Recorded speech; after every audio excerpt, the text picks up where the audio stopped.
కార్యక్రమంలో పాల్గొన్నటువంటి సోదరులు సోదరిమణులు, తెలంగాణ ఐక్య కార్యాచరణ సమితి, అదేవిధంగా సాంస్కృతిక విభాగం కలిసి ఏర్పాటు చేసినటువంటి ఆత్మగౌరవ సభ అని దీని పేరు పెట్టుకోవడం జరిగింది.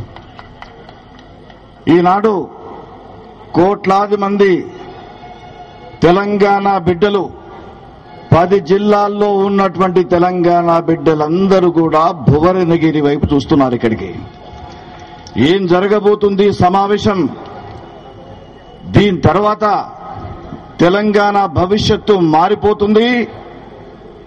ఎందుకంటే భువనగిరికి చరిత్ర ఉన్నది. 1944లో రావినారాయణ రెడ్డి గారి అధ్యక్షతన ఇక్కడ మహాసభ జరిగింది. ఆనాడు 1944లో ఆంధ్ర మహాసభలో బ్రహ్మాండమైనటువంటి వేలాది మంది భువనగిరికి రావడం, రావినారాయణ రెడ్డి గారి అధ్యక్షతన జరిగిన సభ తర్వాత, అంటే సభకు ముందు అతివాదులు, మితవాదులు, కమ్యూనిస్టులు, కాంగ్రెసు, ఆర్య సమాజు, ఈనాటి వేదిక ఏ విధంగా ఉందో ఆనాడు కూడా వేదిక ఆ విధంగానే ఉంది. ఆ సమావేశం తర్వాత నిరంకుశ నిజామును గద్దె దించినారన్నాడు ప్రజలు. ఎవరో పోలీస్ యాక్షనే కాదు, తెలంగాణ జిల్లాలో ఉన్నటువంటి మారుమూల ప్రాంతాల్లో ఉండే రైతులు, రైతు కూలీలు, చేతి వృత్తుల మీద ఆధారపడే కమ్మరి, కుమ్మరి, నేత, గీత, మాల, మాదిగ, యాదవ తదితర బడుగు వర్గాల ప్రజలందరూ కూడా పోరాడి ఆనాడు నిజామును గద్దెదించడం జరిగింది.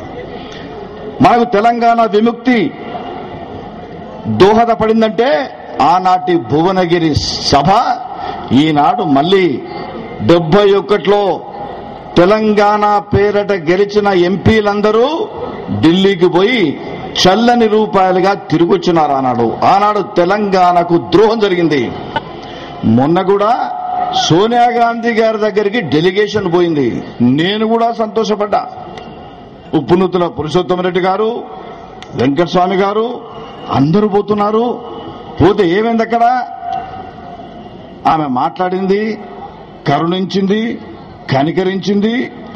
ఈ 2004 ఎన్నికల తర్వాత తెలంగాణకు సంబంధించి సోనియా గాంధీ చెప్పిన మాటలే పాడిన పాటేరా పాసువన్ల దాసరి మాదిరి చెప్పడం జరిగింది. చివరికి భువనగిరి సభ రద్దు చేసుకున్నారు. ఎందుకు